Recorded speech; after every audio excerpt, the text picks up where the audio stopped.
Yo, what's going on, guys? Welcome back to the YouTube channel for part 3 of this 3-part video series where we're analyzing NRG pre-losing Sizz as a coach. I want to emphasize this because I feel like from what I've heard and slightly seen since switching coaches, some of these problems from this series before dropping Sizz as a coach may actually have started to somewhat get fixed.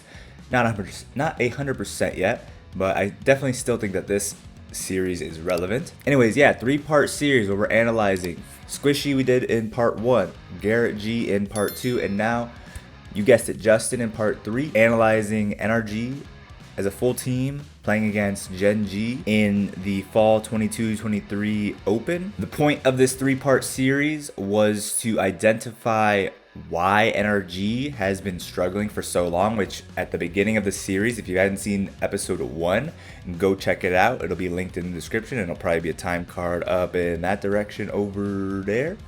Watch the video. I laid out, before even doing any analysis, what I thought my preconceptions were of why they were struggling. And so far I've been pretty spot on, to be quite honest. This is the final part to the series. Again, Squishy's POV and Garrett's POV are already out. Now we're doing Justin. Without further ado, let's get right into it. Let's find out what sort of mistakes Justin might be making that are making NRG struggle a little bit. If any, because we did identify, or we did think that Justin was the most solid player on the team. I think a lot of people probably feel that way. Let me know in the comments below real quick. Who do you think is the most solid player on NRG?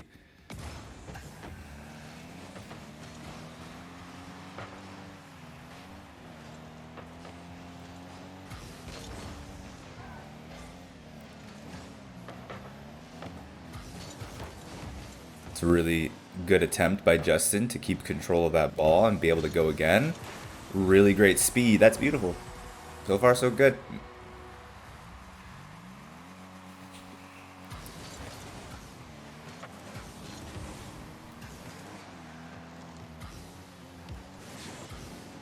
Look at this man. Oh my goodness. Now, this has been a constant, repeated mistake.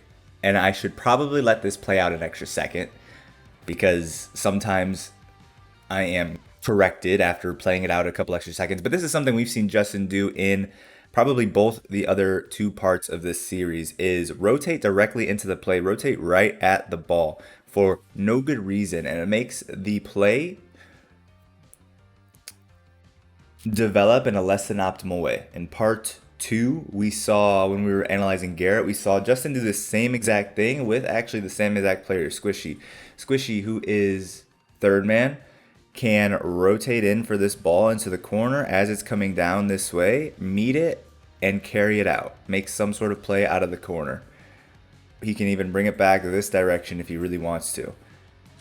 Meanwhile, Justin is rotating straight into that same direction and doubling up in the corner with his teammate, not allowing Squishy to go for the ball, making Squishy hesitate on going for the ball because he doesn't want to double commit in the corner. He doesn't want to get bumped by Justin.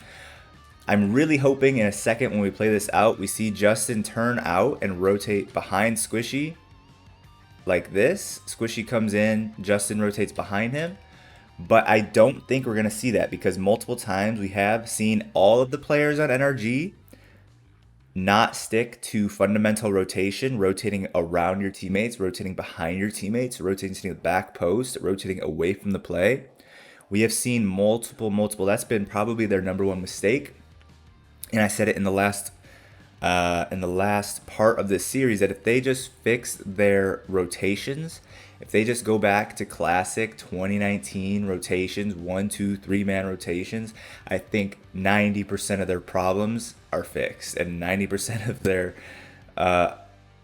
plays that lead to goals are fixed. Plays that lead to goals conceded are fixed.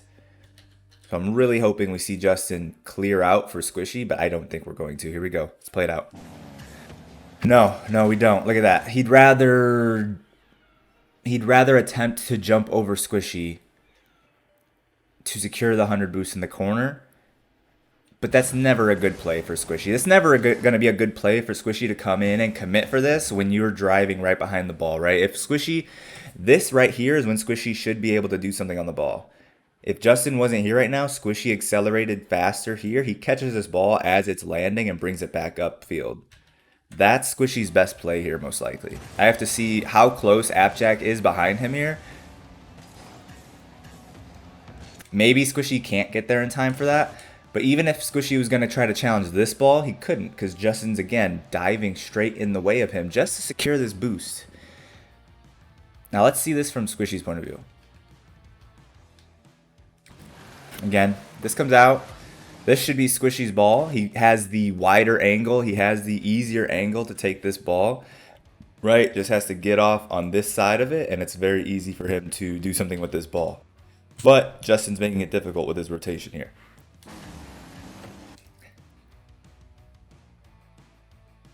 And I do think if Justin's not there, Squishy actually could have gotten to this ball.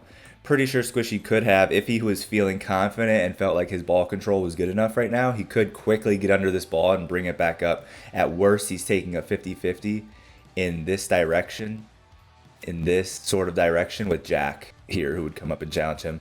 I think if Squishy's feeling confident, he definitely can reach this ball and reverse it the other way here. But even if he decided he wanted to go for this ball instead, if he jumps up and challenges this or tries the position here to challenge this and Jack plays it past him at any point in time, he's playing it past both players because Justin, again, is in the corner with Squishy where Squishy needs to be to make this play on the ball. We would have seen Justin instead simply decide to rotate away from the play here. Bam, pad, bam, pad, bam, pad, bam, pad. That's 4. Probably next going bam, pad. That's 5. Bam, pad. That's 6. Bam, pad. That's 7. 7 pads. That's 14 plus 70 is 84 boost. Okay, Justin. Good job. You secured 100 boost to interfere with Squishy's play, to rotate into the play, to mess up the rotation, to have, what did I say, 87, to have 13 extra boost. Not worth it. Literally not worth it. And then not only that, instead of having both players in the same position, covering the same thing, Justin's now in a position to get demoed by Jack. Jack's in a position to beat both players with one touch. One pass here beats both players, Chronic's home free. Whereas if Justin's here, Squishy probably already challenged. This play is not even developing. But if Squishy didn't challenge and Squishy gets beat in this point in time, and a pass comes across the net, oh, look at me, I'm Justin. I jump up and I block it. So again, if NRG fixes their rotations, goes back to standard rotations, if Justin stops rotating into the play for a full boost, if all the players stop rotating into the play for full boost.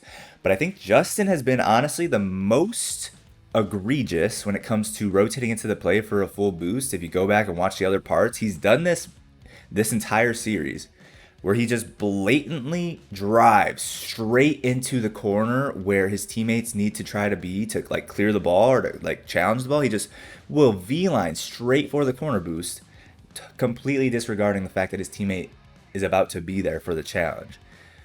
So this is a very big thing that Justin needs to fix, and I think it, again, 90% of their problems are fixed if all of these players go back to fundamental 1-2-3 man rotations.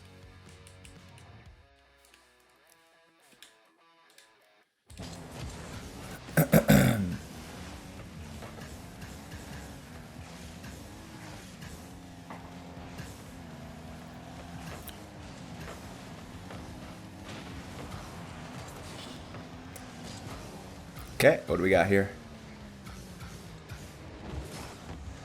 Ooh, look at Justin go. Let's watch that again.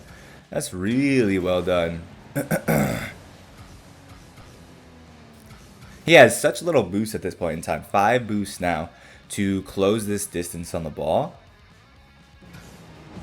Gets the reset waits for Jack to fly over the ball and then perfectly times the use of the flip to just get a slight bit of misdirection that Nolly isn't expecting, or that Nolly's not able to react to. Or not even a misdirection, just a slight bit of extra momentum, a little bit of extra power on the ball that Nolly was not expecting.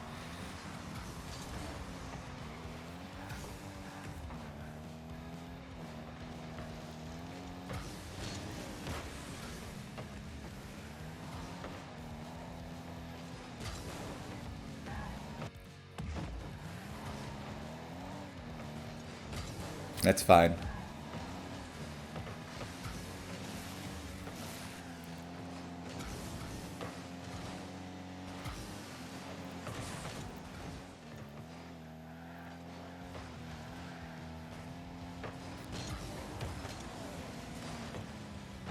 Okay. Not a whole lot going on right now.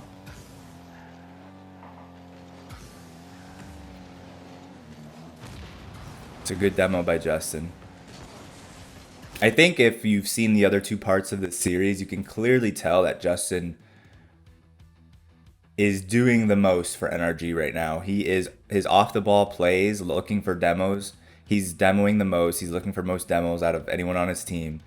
He is making the most effective offensive plays of anyone on his team. He's playing the fastest. He looks the most dialed in, wired in. He looks the most, what's the word? Not hyped, not energetic. He looks the most focused, though. He looks the most sharp. He looks like he's really intently, really trying. He looks like he's really putting in 100% effort in these games right now. Again, off the ball play, bumps a player.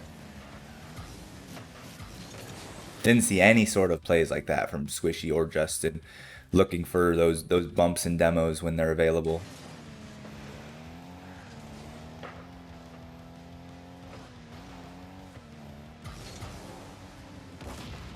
Great speed, great speed. Okay, all right.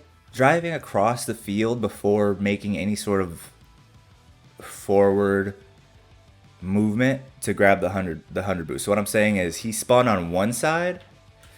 He spawned on one side and then prioritized moving completely laterally across the field instead of moving upwards, covering some ground and surviving on pads instead of coming here and then pushing up.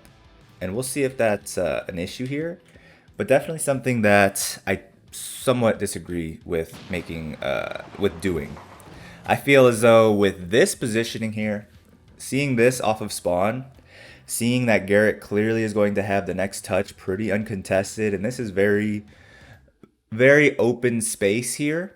I think Justin needs to be pushing up and filling this space here ASAP. I think this is Justin's zone. He needs to come and push up into this area, somewhere really in this whole area, before prioritizing to cut across the entire width of the field for the boost.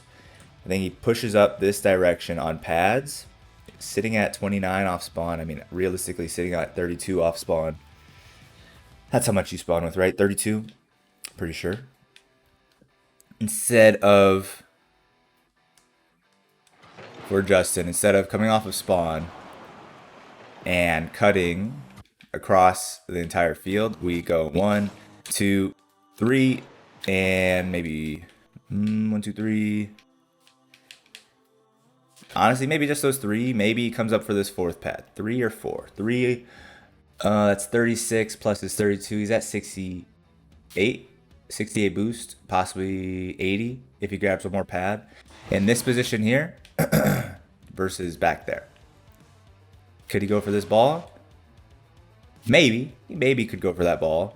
Right, when Squishy makes this touch, we said he could have been probably about right here. Hard to tell from this perspective, honestly. I think he could jump up and reach this. Chronic's now last man as well.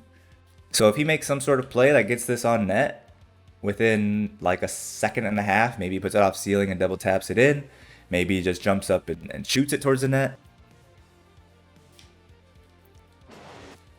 I think it was a better play. If he's able to reach that. If he's able to reach that, it's a better play. If not, then fine. In this exact play, it didn't matter. But if, again, you've been watching these videos, you watch my analysis, it's not about when you're doing an analysis and you point out something that's fundamentally wrong, it doesn't mean that you're going to get punished or you're going to miss an opportunity every time you make this mistake.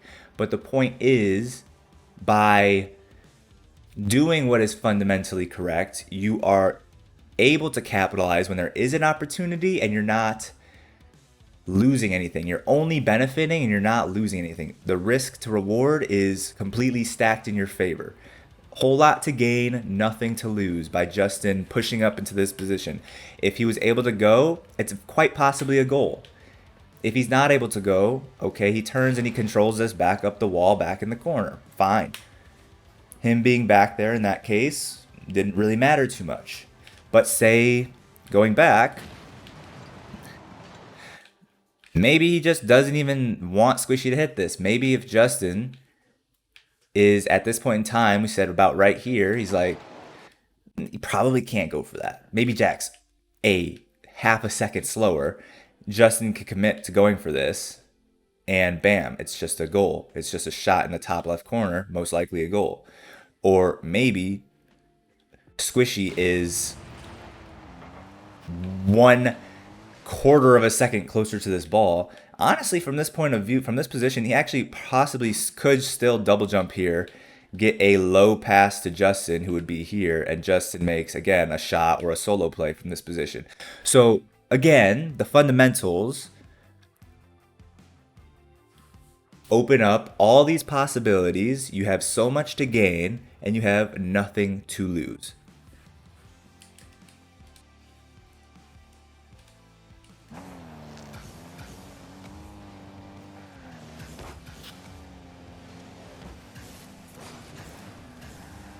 Oh my god. Okay, he was looking for a demo.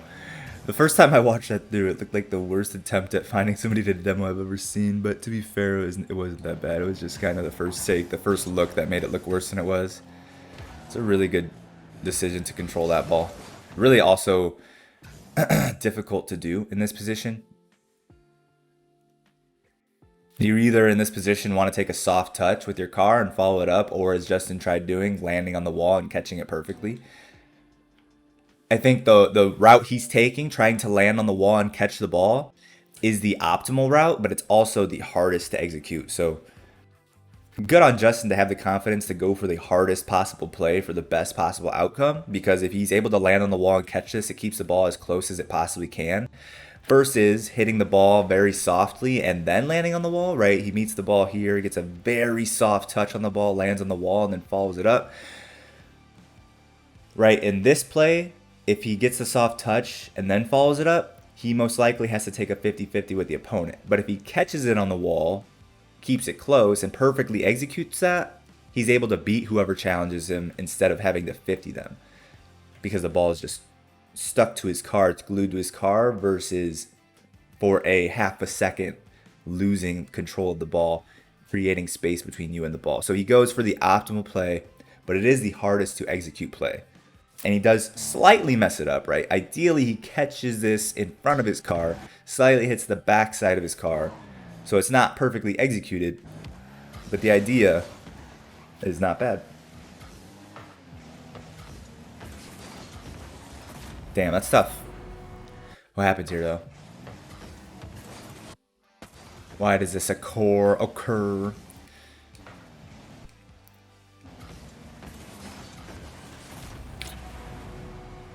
Not too much to say. Not too much. I mean, we could probably go back and check this out one more time.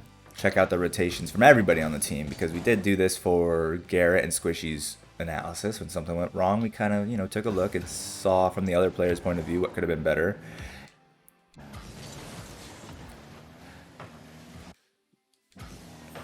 And Garrett challenges Squishy's backboard. Why is Squishy not able to hit this? It almost looks like Squishy has to have low boost to not be able to hit this.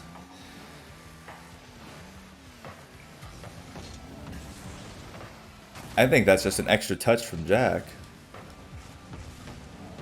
Ooh, that's a freaking pass by Jack. That was beautiful. Jack actually putting in some work for that play.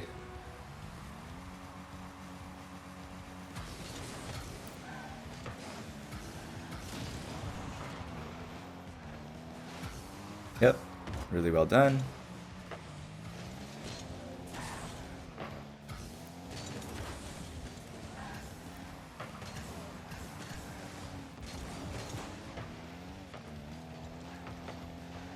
Oh, it's a big touch by Squishy.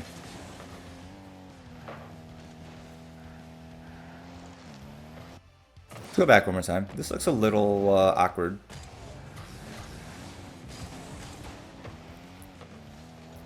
Squishy able to get that touch around 1. Beautiful. Okay. Nothing wrong with Garrett's rotation there. The ball was forced. The play was forced in his direction, in his rotation. So Garrett wasn't rotating into the play there. The play moved into Garrett's rotation. So you can't fault Garrett there for kind of being rotated into the play here. That's fine. Yeah, nothing really wrong with what anybody did here. Just sort of NRG finding themselves in a pretty bad situation, unluckily, kind of, honestly. Oh, that's a good shot by Chronic. Could anything else have been different here? 36 boost sitting in net. This double tap comes up. Ooh. Justin could potentially challenge this here. But you can't really blame Justin here for not going up for this.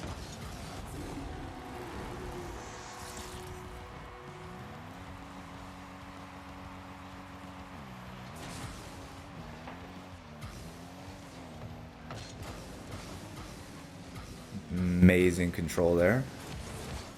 Yep.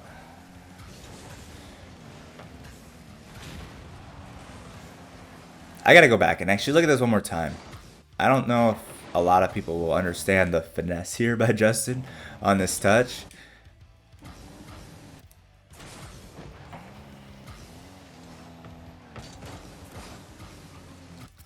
You see how he slows his approach to this ball?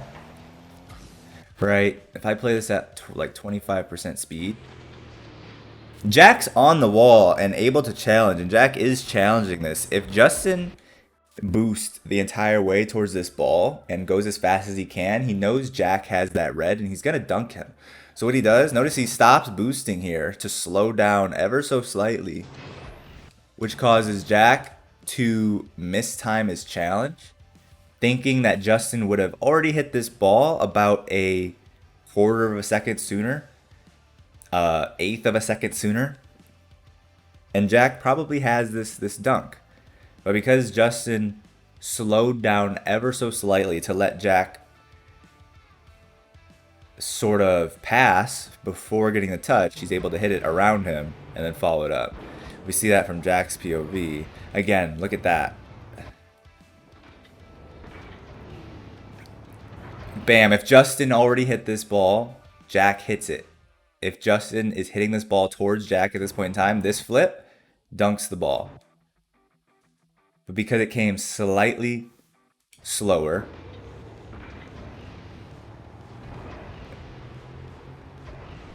Jack misses the ball. Justin's home free.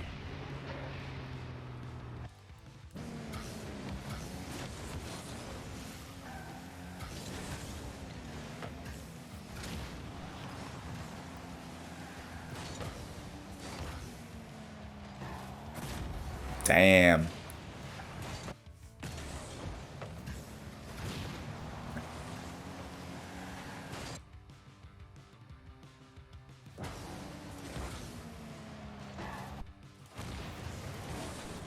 You could be upset. That's a goal. You could be. But to be fair, from Garrett's point of view here, there's no way he's expecting a shot from Jack here. With Justin up challenging, he's expecting either a 50 or like a 50 that shoots up this way or just dies here, or at the very most, like a touch that comes off this post and out. The fact that Jack gets this shot here, I don't even think is intentional. Maybe it is. Is Jack actually popping off this game? First he gets that nasty pass off the bar. Wow. It's hard to tell if that's a purposeful shot. Because he sees Justin challenging him. You gotta think he's just thinking he's taking a 50 with Justin here. But that just cleanly goes over Justin and is in the net. That's tough if you're NRG. That is tough because you can't really fault Garrett too much there. Habits, yes, habits are important. Maybe if it's more of a habit for Garrett to wait at the back post. Wait at the back post even if it looks like there's no way a shot's coming out. Sometimes it is optimal if 95% there's 95% chance that this is not a shot. Sometimes it's good to creep up a little bit because you're like, okay, 95% of the time by creeping up, I have a head start to this ball, which is good. I think this is just the 5% time where it turns into a shot when you really didn't expect it. Because it's tough to say that Garrett should wait on the back post here. Because if Garrett waits on the back post there, and then this was a bar or a post bounce out, Nolly could possibly get in front of it and backflip it in. The challenger coming in this direction could possibly get there before him. So it's very tough to put this one on Garrett. I don't think you really can or really should put that one on Garrett. I think that's just a somewhat unfortunate for NRG.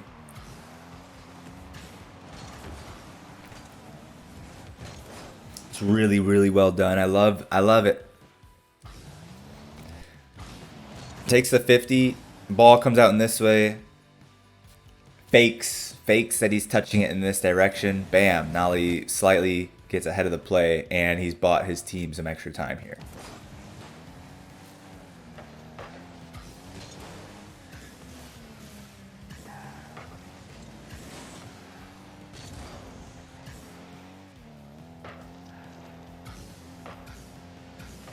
Passing.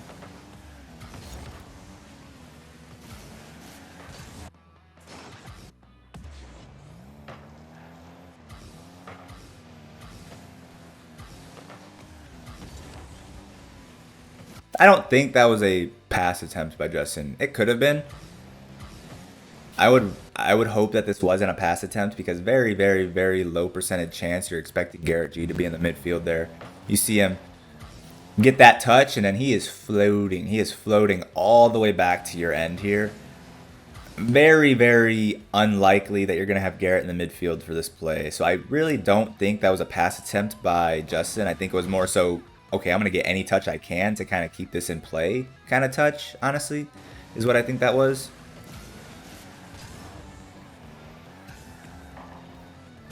Yeah, this should be back to Garrett or to maybe the ceiling.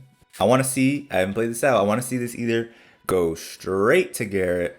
I want to see it be off the ceiling and down for Garrett. Those are your two best plays. Backboard's an option, but I don't know. We don't know how the backboard is defended right now, what their positioning is like for the backboard. So I think directly to Garrett or off the ceiling and down for Garrett are your best plays here. What's the play? Directly to Garrett. I like it. That's a good play. Good attempt. It's exactly the sort of plays you need to see from NRG. Good lead. Good communication by Justin there. Doesn't have the boost to make going for that touch on the ball worth it. Leaves it for Garrett, who has a much better play going upfield. Nice. Oh, baby. Justin puts in serious work on offense, that's for sure. He's a world-class player.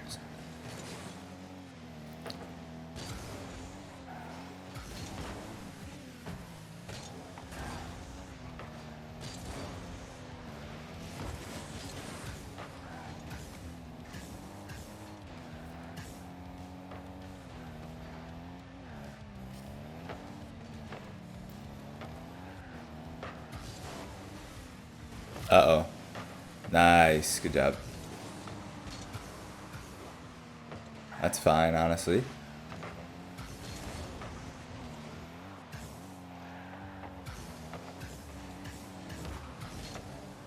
Oh, whoa.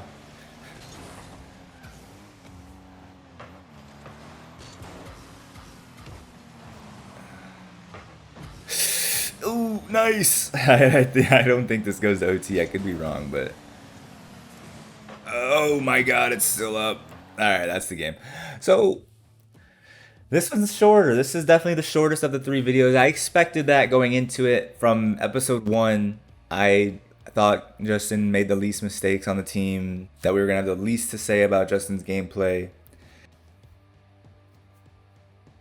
And I think if you've watched all 3 parts, it's very,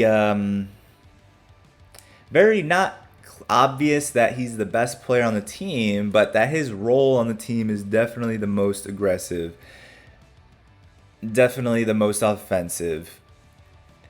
And while he has that role, I don't really know if I like the fact that he has that role, because not saying that I don't want Justin to be on offense. What I'm saying is I don't really like the idea of players having certain roles on the team.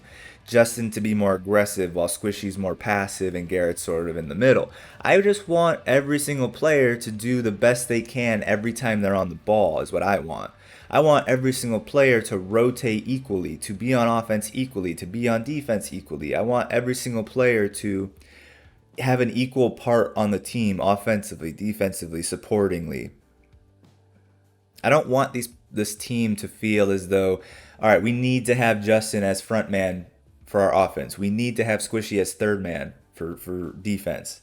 Justin did look great. Offensive plays every single time he was on the ball were pretty dang good. Not a lot to say. I think Justin's, throughout this entire series, his biggest repeated mistake is rotating into the play in this exact position when the ball's coming down this wall or flying in from this direction and his teammate is rotating in this direction to come for the ball, and Justin will rotate in from this direction straight into the play, making everything much harder for his teammate. So we need to see Justin break that habit. If the play is developing in this way, balls coming in this direction, Justin should not be rotating in this direction. If the ball's coming in this direction, his teammates coming in this direction, Justin should not be going in this direction. He should be rotating around his teammate. Let his teammate go first, he's behind him. Same thing in this play. Coming in this direction, teammates coming to collect it from either this direction, he's in front of him rotating back, or he's rotating in from this direction coming for the ball. Justin does not need to be going in this direction for the boost. He needs to instead be swinging out this direction, backing up his teammate. We've seen that multiple times from every player on the team. Maybe not Squishy. We may not have seen that mistake from Squishy. Squishy's mistakes were more so being way too passive in the midfield and going back for corner boosts instead of maintaining midfield pressure. Garrett also made that same mistake. Justin may have also made that same mistake. I think it was mainly Garrett and Squishy giving up too much space in the midfield. Squishy the most, Garrett second most. Don't think we saw that really much from Justin at all. Actually, we did see that this game. One play, I did point that out. But I would definitely say that that's Justin's number one mistake, rotating into the play for a big boost when it's clearly a bad play. It's one thing for it to be every once in a while, and it's like debatably not a bad play, but this was blatant rotating into the play, making things more difficult. Blatant bad. So needs to fix that. That's really the only mistakes I really saw from Justin in the entire series. So definitely think he's the most solid player on the team. Not that that matters. I think these three players have the potential to win another world championship easily. Not easily, but you know what I mean? Like, undoubtedly, I think that these players can win another world championship. They need to fix their rotations, go back to standard rotations, stop cutting each other off, stop hesitating because you're not sticking to 1, 2, 3 man rotations. Rotate behind your teammates, rotate away from the play. 90% of their problems are fixed. Secondly, stop giving up the midfield for a corner boost. You can do a lot with 40 to 70 boosts in the midfield. You can maintain your offense. You can maintain your pressure. You can score goals when they come, when opportunities come. You do not need 100 boosts in the midfield. And you do not need to give up the midfield for 100 boost to be back in your corner on defense. Not being in the midfield as an option gives up offensive pressure, puts yourself on defense more often than you need to be, and makes it harder to clear the ball out of your end because you're not able to connect with each other on your defensive clears, right? In this positioning, say Garrett's about to clear the ball. Maybe Chronic's about to hit it to the backboard. Let's say Garrett's on the backboard waiting for it. He has a clear, but if Squishy's all the way back in their corner, who's receiving the clear? Nobody. So it's just going to get pushed back to your end. Whereas if Squishy maintains the midfield, stays in the midfield, doesn't rotate all the way back to the corner, he can connect with Garrett's G going up to the middle of the field and then transition back down. So just, that's not this play, but I'm just giving an example. Passing out of defense is pretty much necessary, especially at this level. If you just bang the ball away to nobody on your team downfield, it's just going to be sent right back to your end and you're going to be stuck on defense. And then other than that, that's literally 90% of their problems. Rotations and midfield pressure. That's it. That's really it. Hey, guys, before the video ends, do me a favor, check out the social media links down in the description below. Instagram, TikTok, Twitch. Follow me on Twitch so that you can hang out with me live, ask me questions live, watch me play and commentate my thoughts live, learn from me live. Just come to hang out, have a good time. I love streaming. I love when you guys show up from the YouTube videos to come and hang out. It makes me feel real good inside. Instagram, I'm posting a lot of funny and cool stream highlights, like edited, sort of hyped up stream highlights from the stream. So if you like that sort of more entertainment content, definitely follow the Instagram. That's where you'll get that. And then TikTok, I post a lot of short segments of these long form videos where it's a little bit more digestible, quick to access. I don't post everything that comes from these long form videos, so that way, you know, you still have value in watching these long form videos. You don't just abandon them to go to my TikTok. I got you. I got the strategies. You still have to watch these videos, but hey, some of the short clips from these videos are on my TikTok. So follow those if you want to see those. And that's it, guys. If you enjoyed this 3-part video series, make sure to watch part 1 and 2 if you haven't already. Let me know down in the comments below a couple of things. What changes do you think need to be made on NRG for them to start succeeding again? Do you agree with all the points that I made? Do you disagree with any of the points I made? Leave a like on the video and subscribe for future content because I'm going to keep bringing educational Rocket League content that'll help you improve and be better at the game. Peace out, guys. Thanks for watching.